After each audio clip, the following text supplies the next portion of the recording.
Hello, everybody, and welcome to the Wrestlemania edition of the Figure Fourcast. As ever, my name is Sam Gardner, and I'm joined by Damien Cross. Damien, it's Wrestlemania, baby! Yeah, we finally got here. It's been a long road, but the excitement is kind of peaking. It's good week. We've got NXT Takeover. I can't think what the tagline for this one is, but that's happening as well this week. Stand and deliver. That's the one. Me hearty. First night of that has already aired, but I haven't had a chance to watch it yet because it aired last night for us.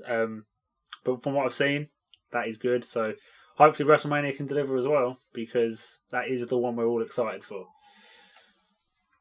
Yeah, WrestleMania week has started off with a bang. I started watching the Hall of Fame ceremony last night, and between the usual boring bits, there was some gold in there that I shared with Damien over WhatsApp of William Shatner. I've never ever seen this before in my life, and now I need to get it. But it's an album where he just talks. He speaks WWE themes, and there's one of Rey Mysterio's, John Cena's, Triple H's, and Shawn Michaels, and it's just pure comedy gold. If I can figure out how to edit it in, I'll put like a clip now. I think I'm cute. I know I'm sexy. I got the looks that drives the girls wild. I've got the moves that really moves them.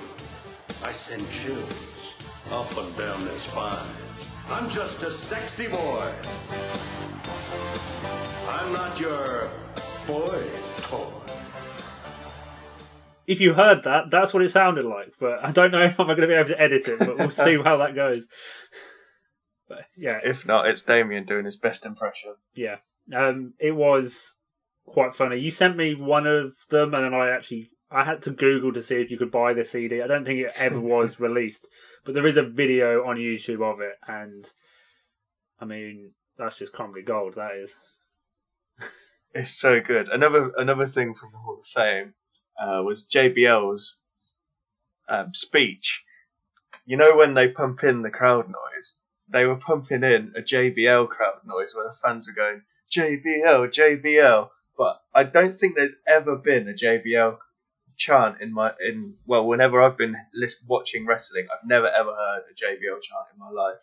And it was so clearly, it sort of sounded like WWE had just got someone to say J, and then another person to say B, and another person to say L, and copy and paste it all together. It was just like J, B, L, J, B, L. It was awful. Yeah, I can't think of a time when JBL has been a character that would be cheered. I can imagine he might have got some cheers when he was Bradshaw, but the JBL character was always a heel, so I don't know where that chant would have come from. There's never ever been a JBL chant, ever. No. Ever.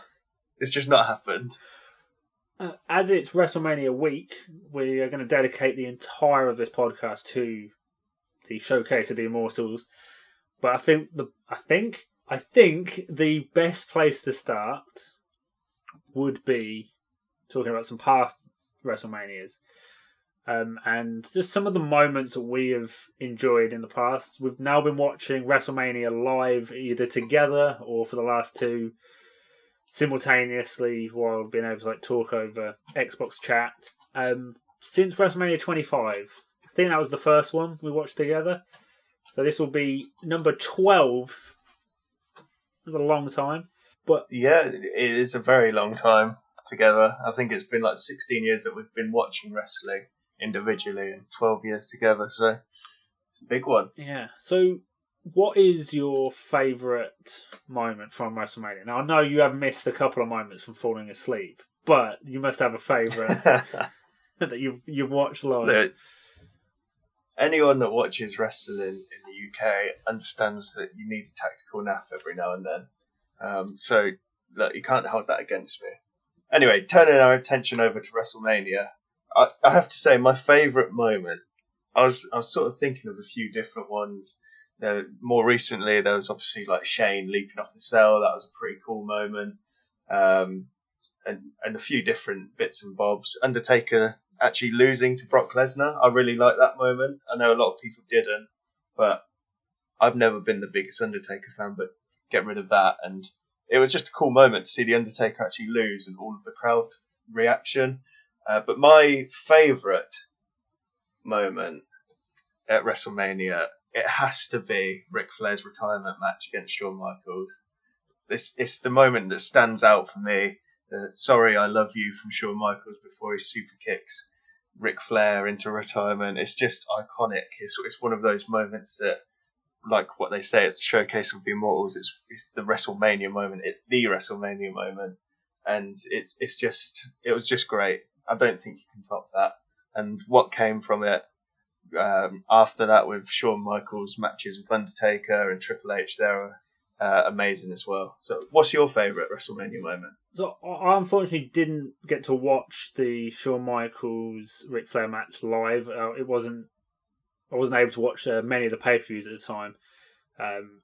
Didn't have Sky Box Office back then, so I didn't actually get to watch that one live. But I did get to watch all of the kind of the Shawn Michaels Undertaker Triple H saga each night. And although without question Undertaker Michaels 1 and 2 have to be some of the best matches ever at WrestleMania, I really liked the Hell in a Cell match with Triple H versus The Undertaker with special guest referee Shawn Michaels.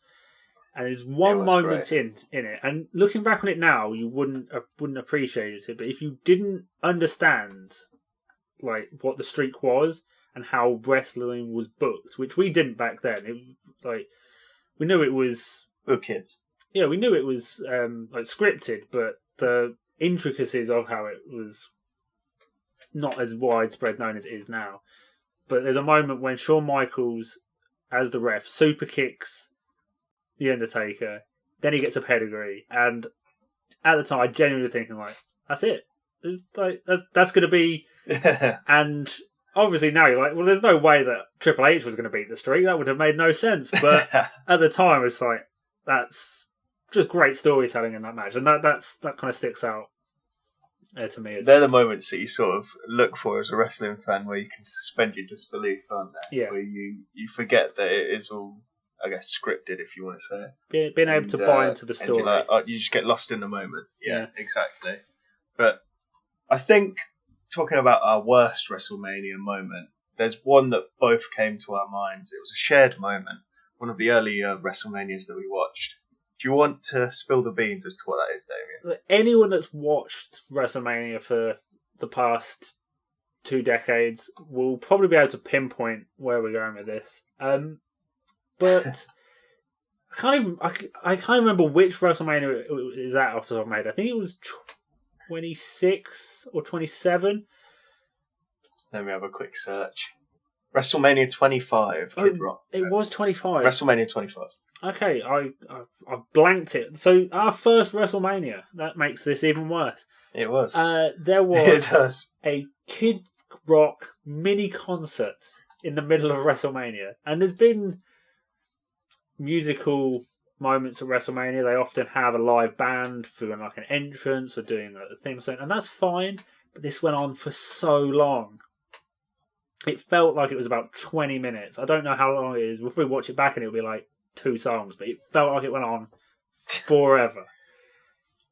It felt like it was a full WrestleMania show, like a full 4 hours. It felt like it was going on. And it may have been received differently if we were fans of Kid Rock, but I don't think I'd ever listened to his music before. And I don't think I've ever met a fan of Kid Rock. Yeah, it was definitely a low point, and I'll just never forget. I think I went to the toilet, and I came back, and it was still happening. Like, you came back crying because it was still happening. Like, now you can kind of pause. You never do, but you couldn't really pause it then, and like you would take tactical moments to kind of go to the toilet and stuff, and that was like, oh, I'll go now, we'll get rid of this, come back, it's still happening. It's just like, when will this end? Yeah. But there were probably some other bad moments, but I don't think anything's in the top of that. At least I hope it doesn't. Well, we've always got Shane versus Braun at this year's WrestleMania to top it, so we'll wait and see what happens. But turning our attention to this year's WrestleMania, I think it's time to go through the matches on the card and give a little bit of our thoughts and then ultimately our predictions. And we want to announce what the forfeit for our predictions tournament will be this time round. I lost the last one, but I am still 2-1 up in this year's predictions. So, Damien, what is this year's forfeit? So this WrestleMania's forfeit. For the forfeit this time, we've decided to force the loser to review every single WrestleMania ever. But as that's not quite enough of a punishment just by itself, because most of them are pretty good, we're going to force them to do it in a short amount of time as well. We haven't put it up at the time of recording, but there will be a tweet going out. By the time you're listening to this, it may have already ended, but where we will let listeners and Twitter followers pick how many we have to watch every week, and we're going to try and get through them. Now, working real jobs as well as all the weekly wrestling we're going to have to watch, it's going to take up a lot of time, so it will feel like a bit of a punishment, especially when we get back round to watching Kid Rock again.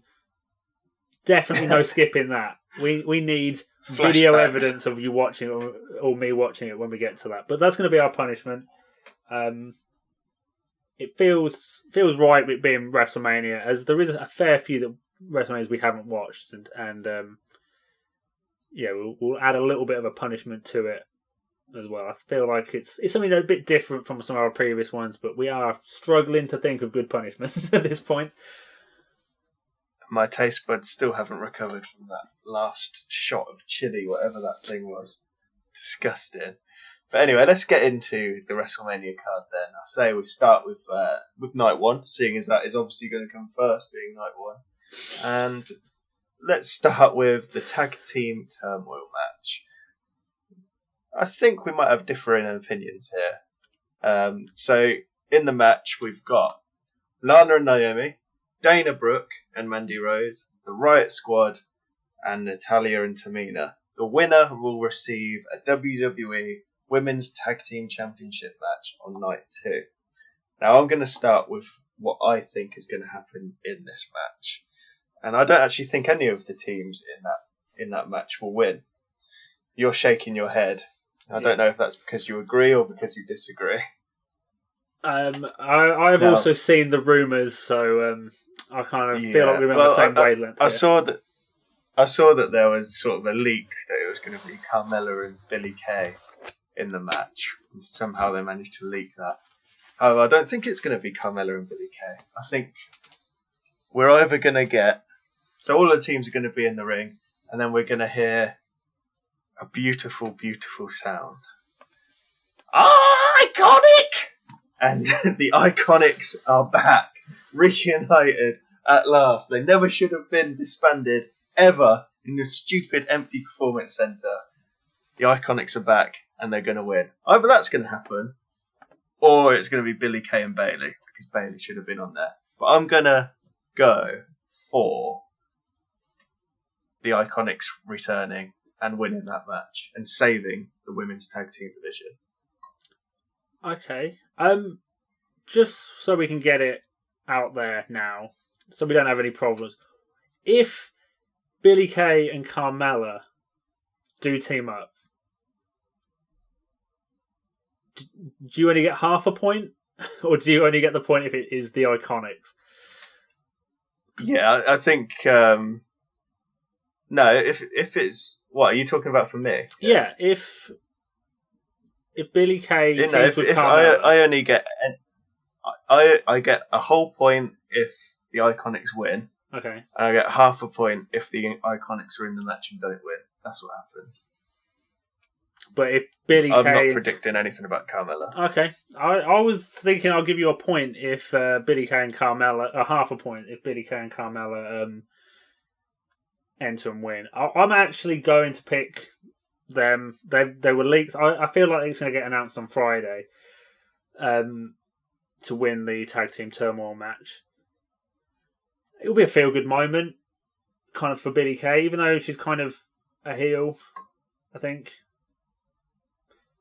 I don't know. I've enjoyed parts of the build kind of for this. The bits with these teams. You're alone there. The bits with these teams I've enjoyed. The champions we'll get to in a bit.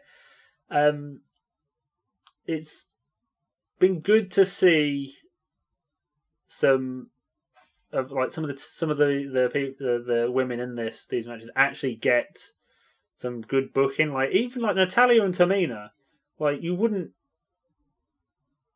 count them out of this match. Like as it's advertised, they would be pretty strong contenders because they've been built. They're the strongest booked out of all of them. They've been booked well, and I wouldn't have expected that of a thrown together tag team, especially in WWE. But I've kind of enjoyed some of the stuff we've got. Who are you picking? That's all we want. Who are you picking? It's 50-50 for me. Get down to business. Whether I go for Lana and Naomi, so we can get Lana getting the win over Nia, or that is exactly what they'd do. I'm going to go Lana. Look, it's long-term storytelling. Look, this story that we completely forgot about 6 months. We're going back to it because we had nothing else to do for all of these women and the tag team titles. Stupid neckbeards. I'm going to go Lana and Naomi. Okay, awesome. Right, let's get away from that cesspit of randomly put together teams apart from the Riot Squad and move over to Cesaro versus Seth Rollins. I don't think there's really a lot that we can say about this match because you know what you're going to get. You're going to get an exceptional wrestling match between two exceptional wrestlers. But we can pick a winner, and I am going to go for Cesaro to win this match. Okay. Any particular reason, or you just... I just think the way it's all built, Cesaro is his first ever WrestleMania match, singles match that is. It's his time to win, and it'll probably send Seth Rollins into a spiral and maybe, well, hopefully sort of rejuvenate this character, give it a bit of a different angle, because it is feeling a tiny bit stale to me. Yeah, so it's a match kind of booked around Cesaro spinning Seth Rollins 22 times, I think it was, or yeah, something like that. Swinging him around, sorry.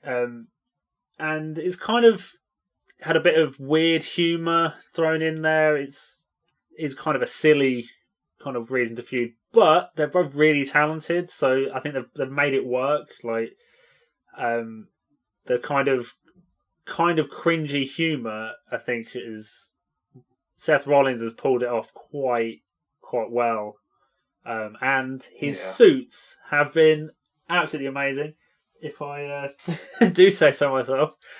So I'm going to pick Seth Rollins because it's the first big match back for him, and I'm just trying to think of a reason, but I have to pick him because I bought his suit jacket from the Hall of Fame. So I feel like I've got to pick Seth Rollins to win. He did.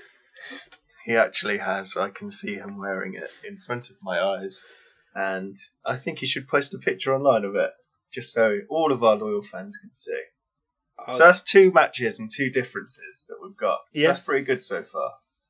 So next match, Braun against Shane O'Mac.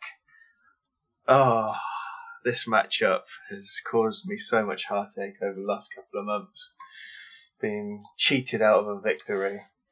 But do you know what? I am going to stick with my man, Big Match Shane, and say that Shane McMahon is going to beat Braun Strowman here. It just seems like one of those things that Shane will do. I'm sure he was pushing to beat The Undertaker at WrestleMania a couple of years ago. He loves the limelight. Let him have the win. Braun Strowman's a pile of poop in terms of his character. Not the actual man. Please don't hurt me, Braun Strowman. But let's have Shane McMahon win and get Braun Strowman off our screens for a little while. What have you thought about this build though then, Sam? The whole Brains versus Braun kind of jokey, Braun's a big dumb idiot build. Well, I think that the overriding thought for me is that it's proved that Braun is thick as shit because he at every turn. No, in story is what I mean. At every turn, what Shane McMahon does, Braun Strowman has never outthought him. Like even in the first week when he runs to the car just pulls away, and then Braun Strowman walks away. Oh, he's got in the car, got away. Like literally 1 second later, Shane McMahon turns around. Aha! I'm so clever. He didn't even see me. He was literally about 3 meters away, as if he wouldn't hear him. And then the way that Braun Strowman's going to deal with this bully is to not use his brain. No, he's going to have a fight with him. And yes, because that's what someone that is very clever would do, isn't it? It's just ridiculous, and the whole build has been awful. And do you know what? I wouldn't. Have you seen all these things about what's going to be the first match at WrestleMania? Surely they're going to put a big one on for the first match in front of fans for like a year, for a big pop and whatever. I would laugh my tits off if the first match we're waiting to hear like Drew McIntyre's music or something, and all you hear is "Here comes the money, here we go," and Shane McMahon comes down, the first person in front of a crowd. I wouldn't be surprised, to be honest. Yeah. I'm going to ask again. What happens if Braun wins, but he doesn't? He doesn't beat Shane. Obviously, that can't happen. It's a cage match. I think I read somewhere it's the first steel cage match at WrestleMania since Hulk Hogan match. I think it's WrestleMania 2 or WrestleMania 5 or something like that. Hulk Hogan was in a blue steel cage match. I think this is the first one since, or something like that. I may be wrong. Through the stats. Yeah, I probably should have looked that up before I said it. Someone will correct me if I'm wrong, I'm sure. And I can't. I was about to say I can't see Shane winning, but I totally can. It's been a weird. Yeah, exactly. It's been a weird booked feud. It's seen the introduction of the train noise for Shane. For Braun. For Braun. Oh, that'd be even weirder if it's for Shane. Choo choo. It's the Shane Express. So we expected big things from this match. This was the kind of one we were expecting someone to do something stupid, like get shot out of a cannon or whatever ridiculous things you can think of. There's two things going against it for this. One, it's on night one, and two, it's in a steel cage. Exactly. You can only do so much stuff on a steel cage. Put a bloody roof on it and make it Hell in a Cell, and you might have like a decent spot in there, but you're limited in a cage. You can jump off it. I think Shane's going to win, and then Braun's going to beat him down afterwards.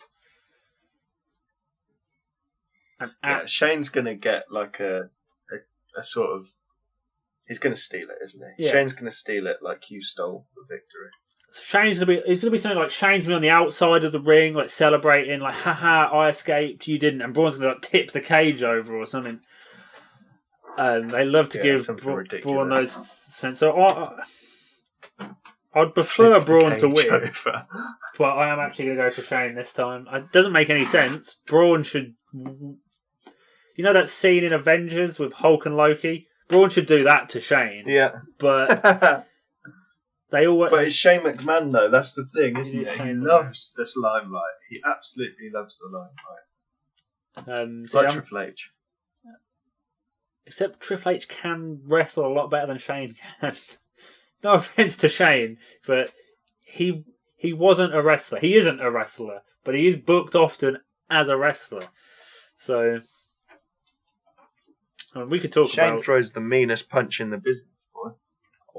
I think the match we're talking about next only throws the meanest punch in the business. Let's talk about Bad Bunny and Damian Priest versus Miz and Morrison. Now been made to a tag match. Yeah. It has, as we hoped and predicted. Yeah. I think Damien Priest and John Morrison had some minor injuries they were trying to recuperate from, or at least one of them did, which is why it was originally booked as a singles match. But we're getting a tag match now, which should make it a lot better. I'm not expecting big things from the celebrity match, as you never should, because one of the competitors isn't a wrestler. But Damien Priest is going to get his first match on the Mania card, and I'm hoping he gets a good amount of time to deliver. This has been a very polarising story since it started. It was back at the Royal Rumble, I think, with Bad Bunny performing his Booker T song. Everyone on the internet is trying to like, oh, is it good or bad to take? Is taking a spot from someone else? But if anything, maybe is he taking exactly? If anything, maybe he's given a spot to Damien Priest. Like that pairing has put Damien Priest in a highly built match, and hopefully he can get the opportunity to perform well. I've actually kind of enjoyed it. The Miz and Morrison like kind of skits have been fun. Bad Bunny threw a pretty impressive punch on Raw, and they even had that weird kind of 24/7 title run in the middle of it. So I've enjoyed it. It's not like your pure wrestling story, but I think it's got a place in WWE. So who's your winner then? I've got to go for Bad Bunny and Damien Priest. You don't put a celebrity. You don't put a face celebrity at WrestleMania and not have them win. So yeah, I'd agree actually. I'm going for Bad Bunny and Damien Priest, and yeah, I don't see how this has been polarising at all. Just because those neckbeards that live in their mum's basement that love Kid Rock, I've never heard of Bad Bunny. That's the only reason. I wouldn't imagine there's a big overlap between Bad Bunny fans and Kid Rock fans. Maybe there is, but I can't see it myself. Yeah, maybe. But yeah, I can't really add anything else to that match. So let's go on to the New Day versus AJ Styles and Omos for the Tag Team Championships. It's going to be interesting to see Omos. He's had sort of some physical interactions over the last couple of weeks in the ring, and he's looked like a colossus, like he should. He's massive, bloody huge. He's probably bigger than me and you on each other's shoulders, to be fair. So it's going to be an interesting one. Like we said a couple of weeks ago, you've got three of the most experienced wrestlers in the whole company in Styles, Kingston and Woods to carry him through. So I'm actually really looking forward to this match, and I am going for Alan John Styles versus Alan John Styles and Omos to win the titles.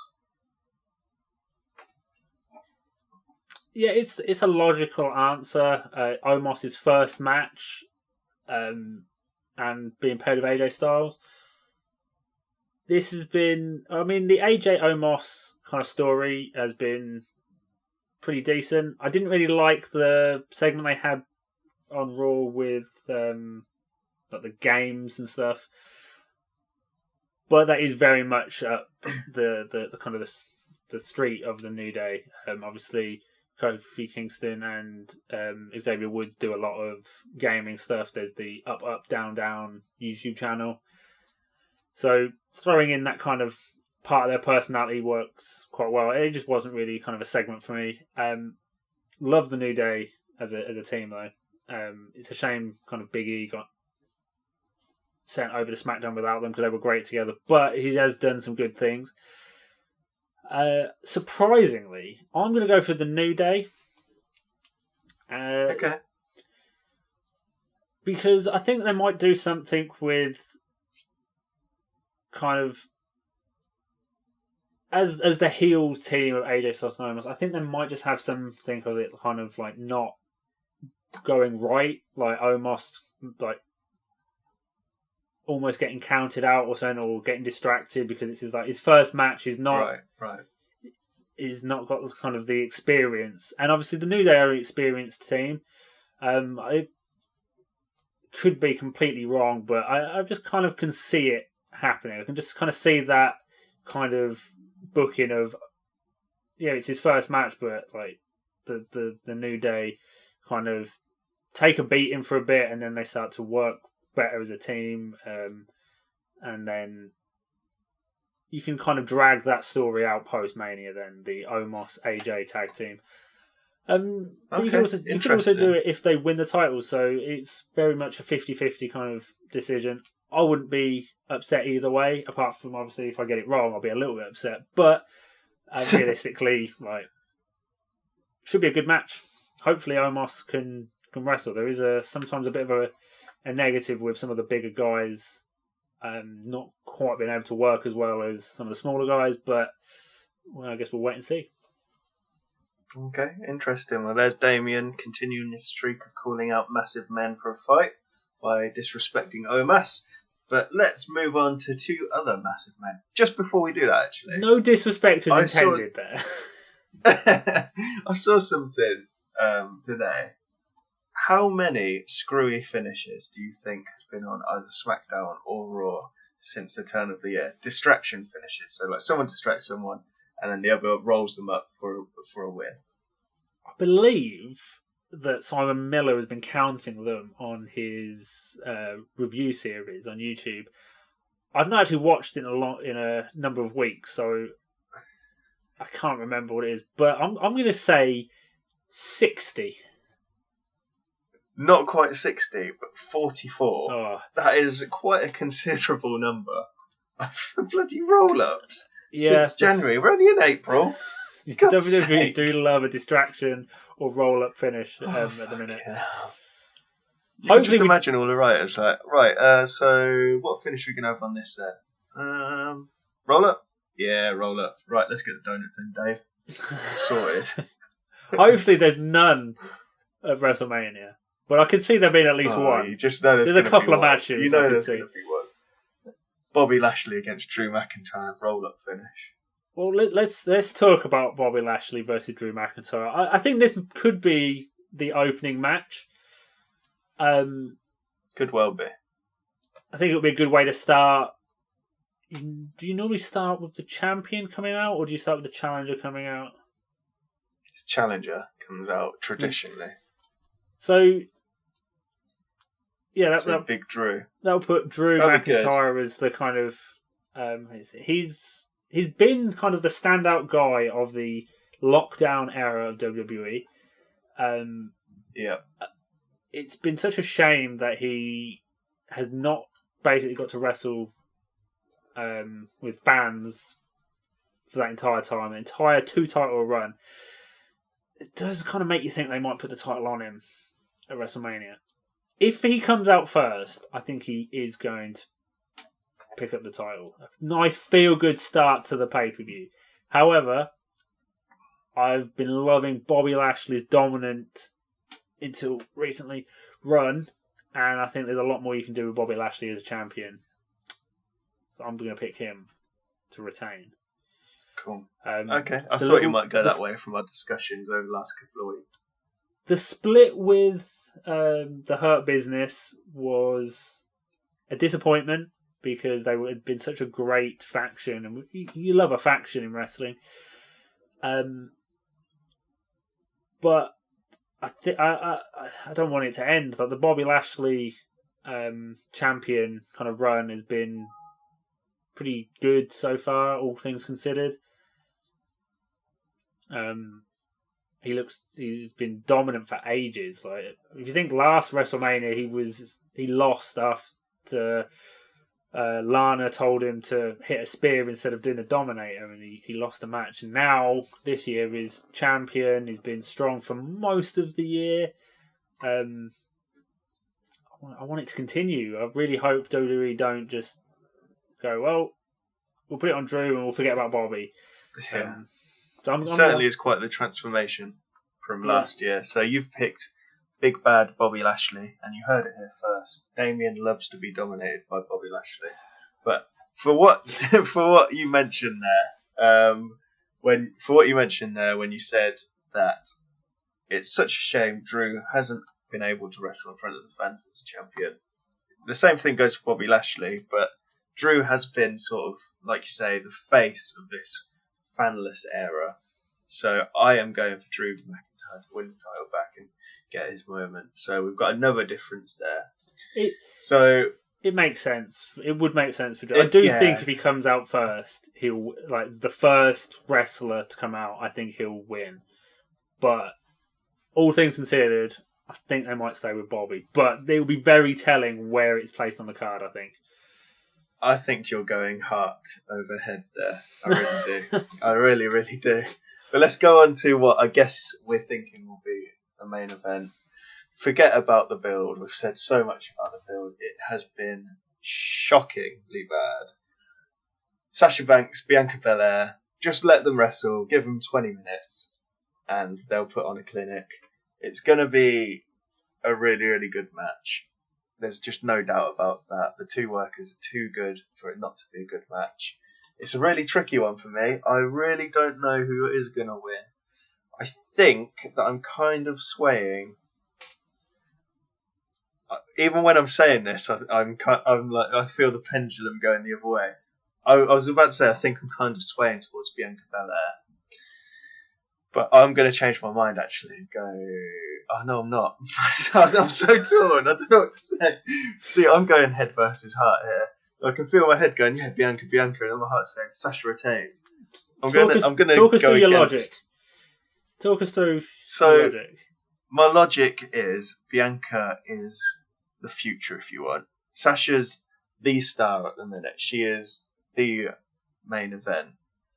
And it wouldn't be a passing of the torch moment because Sasha's not at that stage yet. She's nowhere near that, I don't think, where she's going to be sort of winding down. She's like probably our age or some, maybe a year or two older. But Bon, that makes me feel old. Yeah, I know. Do you know what? I am going to go Sasha. I'm going to go Sasha to win and retain. I'm going to go with my heart and to say Sasha's going to retain.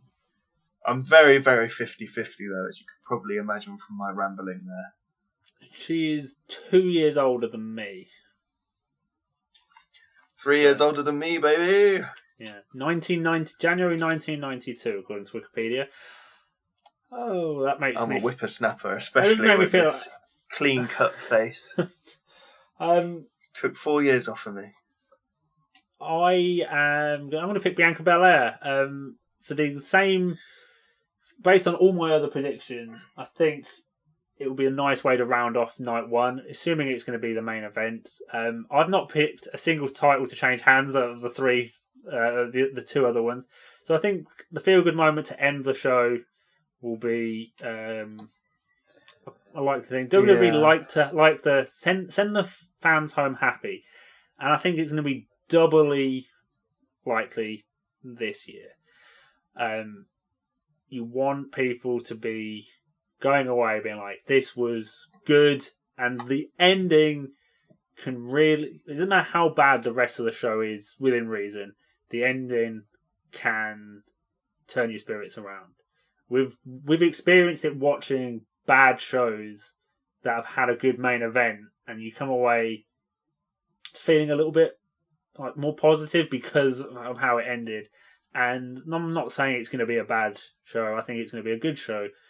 But I think Bianca Belair getting that kind of crowning moment, not a passing of the torch, but a sharing of the torch kind of thing. Kind of being like, you're up here now too. It's been a weird build to this, but it did start off pretty good. And I'll still look back on that video of Bianca Belair's dad falling over a chair and dancing on a table. Yeah. Do you know what? I fear that you are 100% correct there, and they are going to send the fans home happy, and Bianca's going to win. But I can't change now. I've said my prediction. I've locked it in. But on the subject of them sending fans home happy, that's why Braun Strowman versus Shane McMahon's going to main event, and Shane's going to win, and he's going to win WrestleMania. He's just going to win WrestleMania. He's going to get a title that says WrestleMania. He's going to be Shane McWrestlemania. He's going to become Mr. WrestleMania. He's just going to win WrestleMania. Maybe win WWE. He could end a pandemic. Okay. He could be. Okay. Right, That's calm what down. they're going to do. They're sending the fans home happy. We have 5 differences for night 1, which is a record of differences in our current predictions run. I'm not. We're only halfway there. Yeah, I'm not expecting a clean sweep like I've managed in the past on a WrestleMania card. Back when we in our amateur days. But 5 differences, that poses us to be on a good point, and I feel like that's a good sign of a build to WrestleMania. We've criticised it a lot, but if you get to a point when realistically, like more than half of the matches, I know it's only on night 1 so far, but could go either way. I feel like that is a good standing for a pay-per-view. If you're just like, I don't know what's going to happen, but I'm excited either way. That's kind of what you want, especially from a WrestleMania. Yeah. Yeah, I agree. Now let's get through the second lot of matches. Yeah. Let's just whip through them quickly because we're already running long. So, the winner of the Tag Team Turmoil match against Nia Jax and Shayna Baszler, I'm just going to say whoever wins that Tag Team Turmoil match is going to win the titles. So, we'll just say that the challengers will win in this match is what I'm going to say. So you're going for the Iconics again then? I feel like we should just do. I think we should carry on our picks over. Okay, then. Yeah, all right. Iconics win. Yeah, I do think if Lana and Naomi go into this match, they're probably going to win because you get that moment, or if you get that moment of Lana putting Nia through a table. They kind of already did it, but I feel like at WrestleMania with a crowd is to get the real big payoff on it, and then winning the titles, it'll be a feel-good moment for some. I'm not sure I'm not sure how many people are going to cheer Lana winning the For few, titles. I think very few. Maybe Rusev will be happy, and that'll be about it. So, yeah. But, okay, so you've gone for the challengers to win as well. Okay, Yeah. Riddle versus Sheamus. I'm very, very much going to let my heart rule my head on this. My head's saying the same thing, actually. And they're both telling me that it's going to beat the 18-second match. And it's going to be 17 seconds. And Riddle's going to kick off his flip-flops, his birds fly. And then ding, ding, ding. Sheamus brogue kicks Matt Riddle's head so far into the crowd that the Rosed person catches it and gets a nice memento. That's what's going to happen. Sheamus is going to win the title. Okay, I'm thinking the exact opposite. I'm thinking it's going to be Riddle, and it's going to be sorry, got hiccups. I think it's going to be Matt Riddle, or Riddle, whatever you want to call him, and it's going to go on a reasonable amount of time. Mainly because I want it to be brutal. I feel like the matches that Sheamus win are the best is when it's a fight. It's not a wrestling match when they have a fight, and I feel like you can get a good match with that style between Sheamus and Riddle, especially because Riddle has MMA background as well. He can he can throw down. So I'm going Riddle to retain. Just purely because I feel like if you get into a fight situation, it would make more sense for kind of Riddle to kind of outmaneuver Sheamus. Sheamus is more of the hard-hitting fighter, and Riddle's got kind of that mat wrestling kind of thing down. And I feel like you can tell a good story in a match, and I think Riddle's going to retain. Also, it gives us another difference. Yeah, that's always good. Kevin Owens, Sami Zayn with Logan Paul. It says here on Wikipedia. We don't know what Logan Paul's involvement is going to be. However, as we said last week, he better get a stunner. He better eat a stunner and sell it like The Rock did to Stone Cold all those years ago. I have no idea what's going to happen in this match. Absolutely no idea. All I know is I've got a gut feeling Kevin Owens is going to win. So that's what I'm going to say, Kevin Owens for the winner. I kind of want to go Sami Zayn, but Logan Paul's presence makes me feel like it's not going to happen. You know, there's enough differences that I feel like I might as well go for it. I think I'm going to go Sami Zayn. I feel like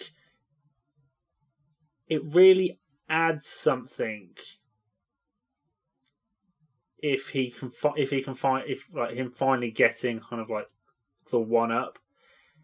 Because when did this whole conspiracy theory Sammy thing start? That's been quite a recent. It feels like it's been going on for ages, but it's a relatively recent story.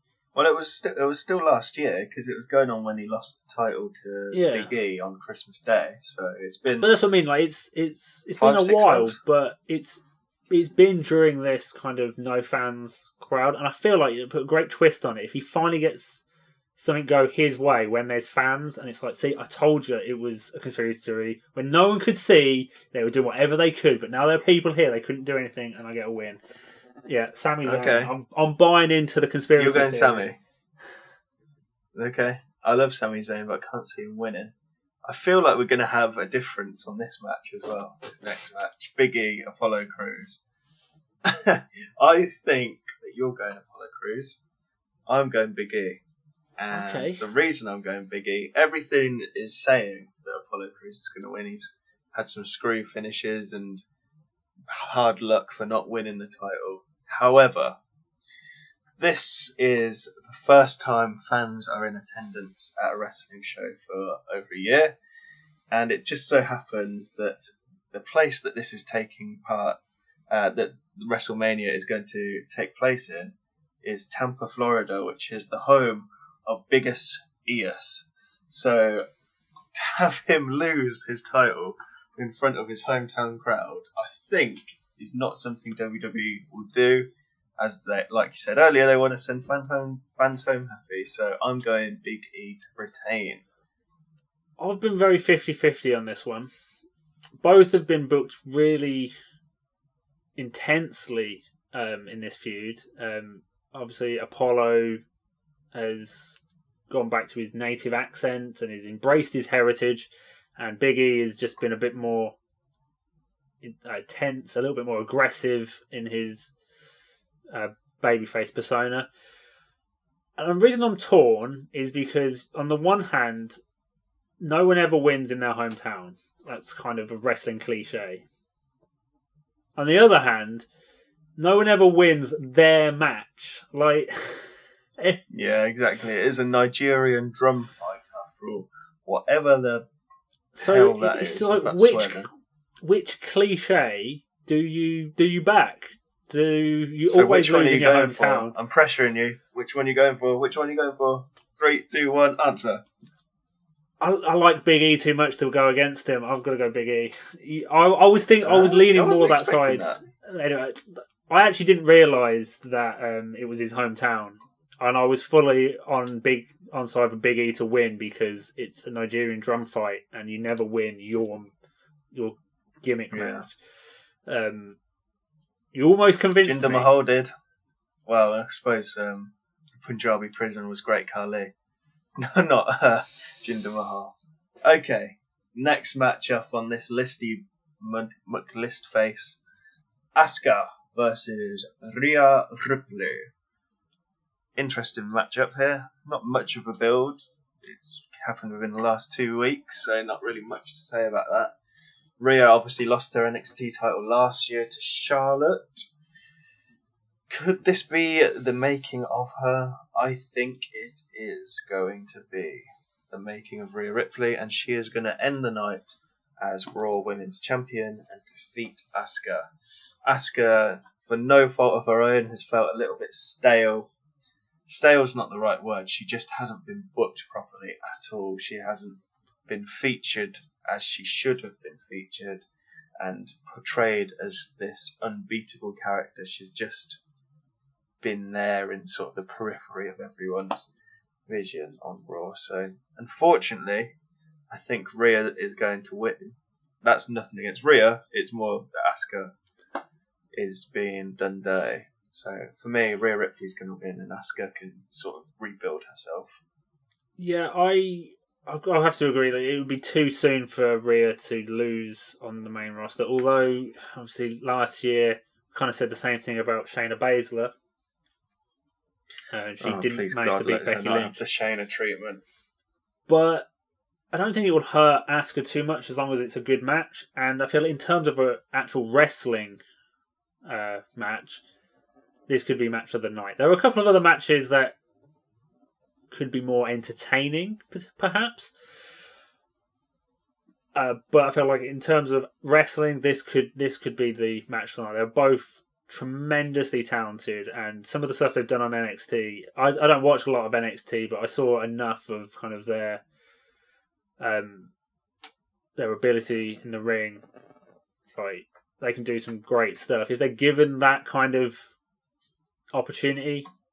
Give them half an hour. Like, doesn't matter. Like, they can put on a great match, a great show, and hopefully they can both come away looking strong. But Rhea should definitely win. If she doesn't, that's the mistake.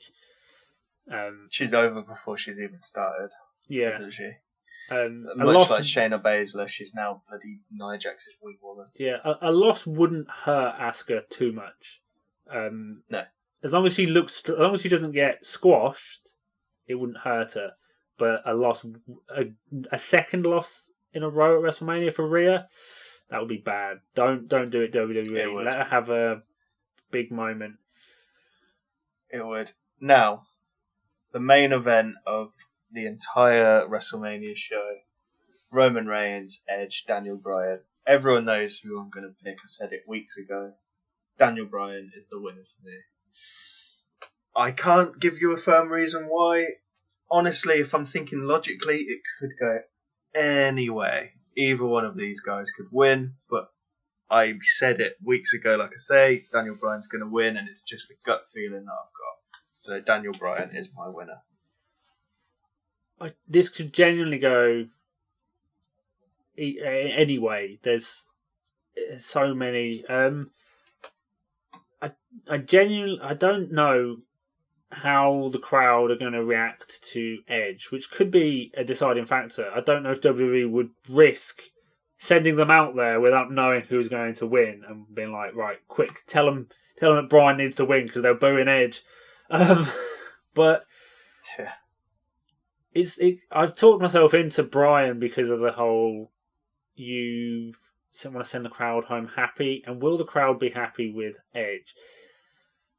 Probably, but it just seems like it's shifted in recent weeks to Edge being more of a heel, and it seems they want him to be booed. I don't see Roman retaining. I can feel the conflict in your mind. Huh? I said I can see the conflict in your mind. I don't see Roman winning, but between Edge and Bryan, it's a toss up. If I had a coin, I'd flip it and pick, but I don't have a coin. How many differences have we got? We've got 3, so that's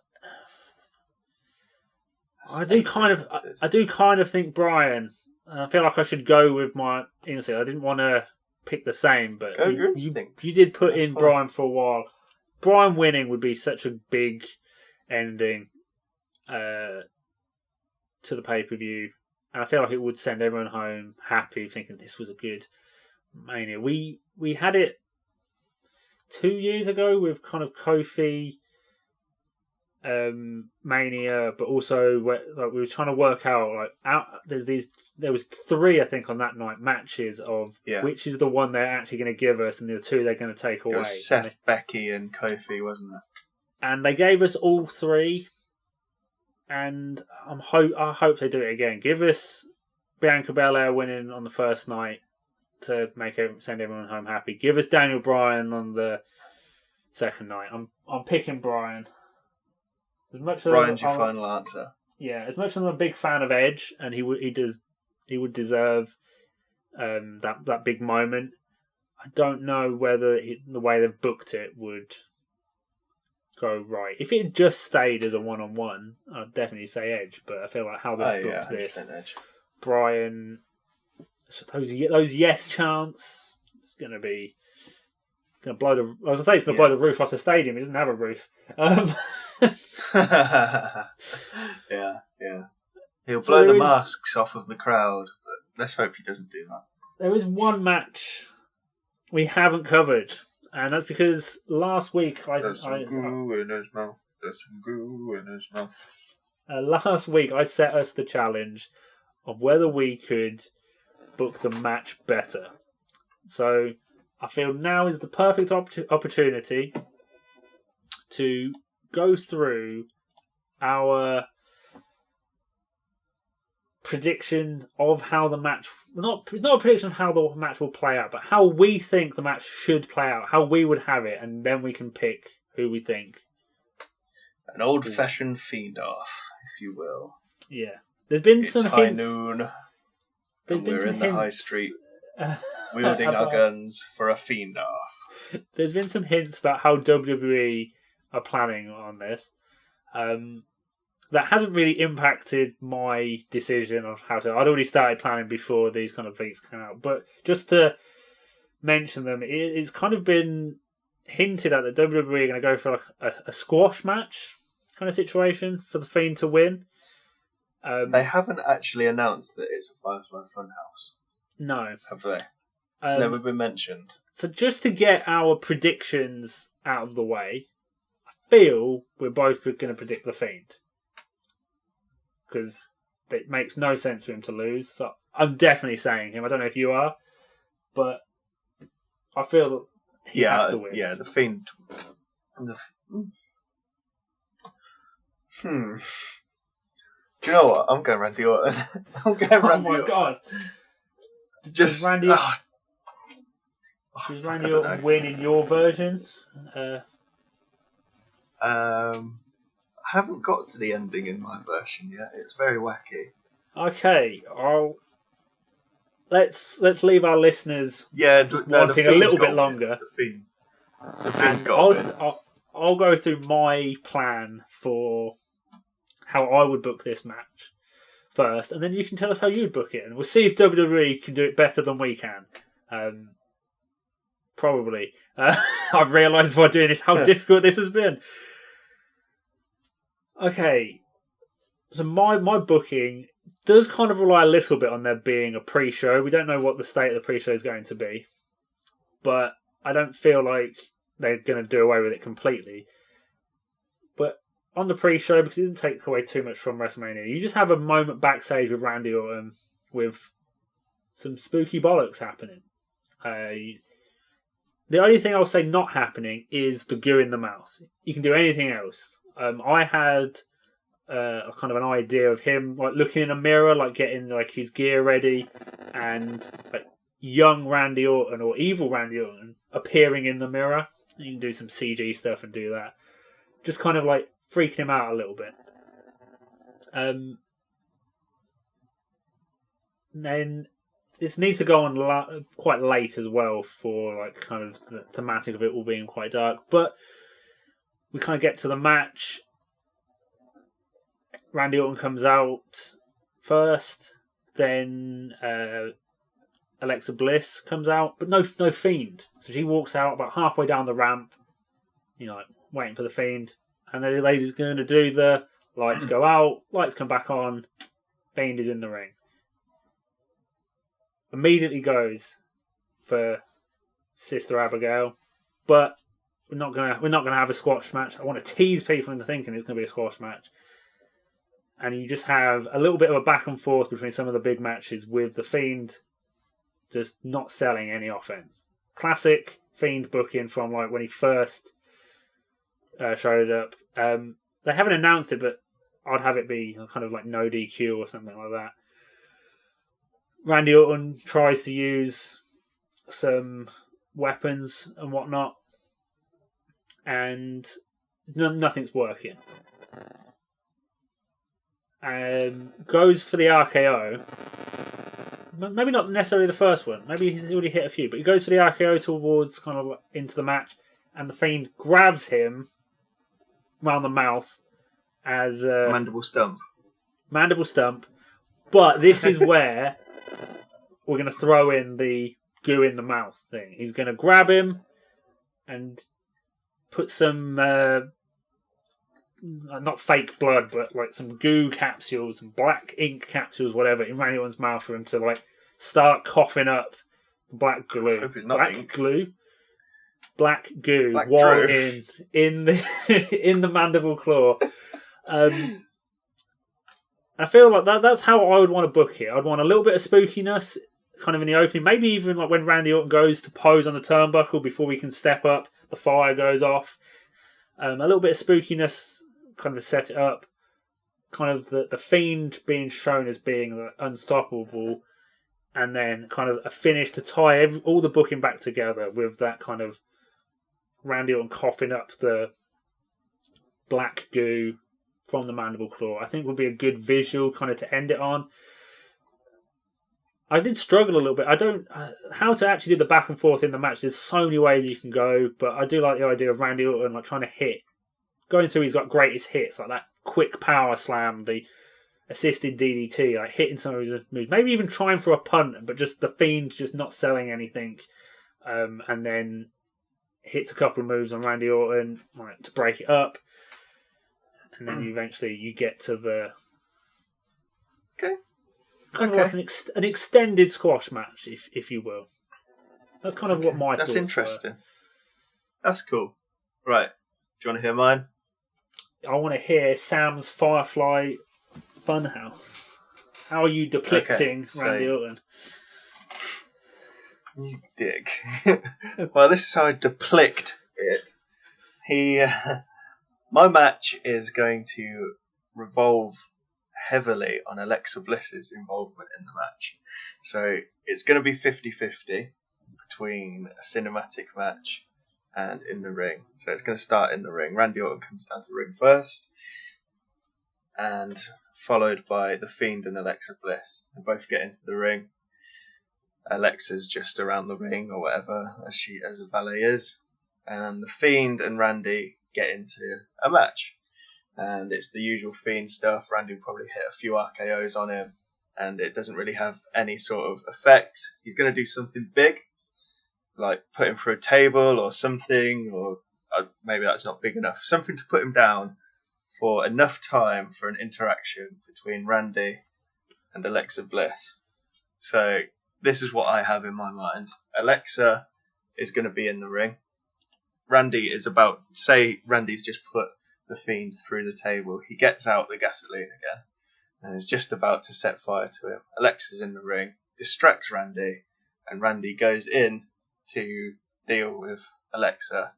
Just as Randy puts his hands on Alexa, the lights go out. I'm not sure how feasible this is, seeing as it's in an open-air stadium in Tampa. The lights go out. Complete darkness in the middle of the day in a stadium with no roof. But complete darkness, and the performers disappear from the ring. It goes to the cinematic match. And like you say, it goes into the Firefly Funhouse thing that they did with John Cena. Something similar. It goes through all of his sort of misdemeanors and goes through Randy's career for all the bits that he's done. And eventually it ends up as John Cena's did last year at the end with a confrontation between the Fiend, Alexa, and Randy. Somehow the Fiend will be put down. So Randy maybe RKOs the Fiend. He gets to Alexa, and do you remember a couple of months ago, Alexa had a match, I think it was with Asuka, and she would skip between her costumes. And when it got back to the old Alexa, she sort of seemed scared, like she was trapped. Yeah. Randy will get Alexa and punt her. So he'll punt her in the head, and it will eradicate the spell that that the Fiend has had on Alexa Bliss. Do you know what the wacky thing is? I think WWE could do something similar to this. It will eradicate the spell that the Fiend has had on Alexa Bliss, and it will just appear the old Alexa Bliss, the goddess version or whatever she was called, in her old ring gear, and she'll be scared and she wants to help Randy, and she knows the secret of how to eradicate the Fiend. They both work together. I don't know what this secret will be, but they'll both work together, defeat the Fiend, and it'll be the end of the Fiend character, and he'll be gone, and Randy wins the match. That's my thoughts of how it's going to be booked. You think they're gonna send the Fiend away again? They're gonna end the Fiend character. Well, that's what you would do. Sorry, that's not what we think. It's what we would do. That's what I'd do, yeah. Because like we said the other week, how are you going to integrate this Fiend character with any other person? Yeah, I mean, I didn't really plan much past Mania for mine. I did kind of think, like, where do you go from here? But it is going to be difficult. There's not really many bullshit. There's not really many people on Raw that kind of some spooky bullshit kind of works with. Yeah. So it's going to be interesting whatever they do. I'm not so sure whether I'd be happy with your version. But no. We'll leave it up to our listeners to pick.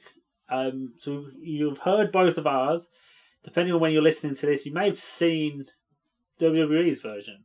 And we'd really like to know whose you thought was better. But also, if you would like us to attempt this kind of thing again, there is quite a lot of stuff on YouTube of doing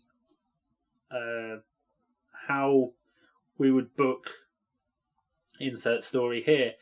And it is something we've discussed in the past, kind of before doing the podcast, of like how we would do different stories and stuff like that. So I'm sure it's something we would enjoy creating. If anyone does want to listen to some more of that, let us know. Give us some suggestions of some stories. We'll have a crack at what we would do differently. Absolutely, it's got our minds working a bit different anyway, and it's been a fun little interaction, and it did kind of make me think like maybe sometimes we are a little harsh on WWE writers. No, just a little. No. Just a little sometimes. That's like, their bloody job. That's what they get paid money to do. I mean, yeah, that is a good point, but it's not as easy as it's just like, well, you do whatever you want. And it's like, oh yeah, but how would you poor do? WWE writers getting $100,000 a year, having to write these stories. I'm sure no matter what we came up with, we'd have a more imaginative finish than 44 roll-ups in 4 months. So I said just a little. Maybe that's how it should have finished. The Fiend gets rolled up. Also, remember, we don't have Vince McMahon talking in our ears while we're trying to write this stuff. So, all in all, though, I think it's going to be a good Mania. Obviously, it all depends on how the matches play out, but I think there's enough on the cards to leave everyone satisfied if the booking goes well. Even if the people we think are going to win don't win, as long as the matches are good, I feel like we'll still enjoy it. So there you go. Breaking news from Damien's mouth. As long as the matches are good, the show will be good. There we go. Breaking news. Yeah, I think that's where we should leave the podcast. I think really that's great it. take there, isn't it? It was an amazing take. As long as the matches are good, it'll be a good WrestleMania. So there we go. That's the podcast. A fun one to do. Looking forward to WrestleMania. We're really excited for Mania. And let's roll on. Let's get to it, and let's hope that it's good. But remember, it will only be good as long as the matches are good. That's enough from me. Over to Damien for the socials. I'm never going to live that quote down. Such a stupid thing to say. Oh, man. Okay, compose yourself. I need to do the socials. Like, stop laughing. Okay. As always, to see more of our opinions and more weird quotes from me, you can check us out on Twitter at Figure4UK and on Facebook at Figure4Cast. We're also on YouTube. We have our punishment videos up there, including, hopefully by the time this is live, Sam's Chili Challenge. The YouTube is the Figure Forecast, and hopefully there'll be some more content post-Mania on there as well, including our current prediction. So, our current punishment, sorry. So hopefully there'll be some more content for you to check out there. We look forward to recording the next episode for you. Awesome. Done. Oh man, that was funny.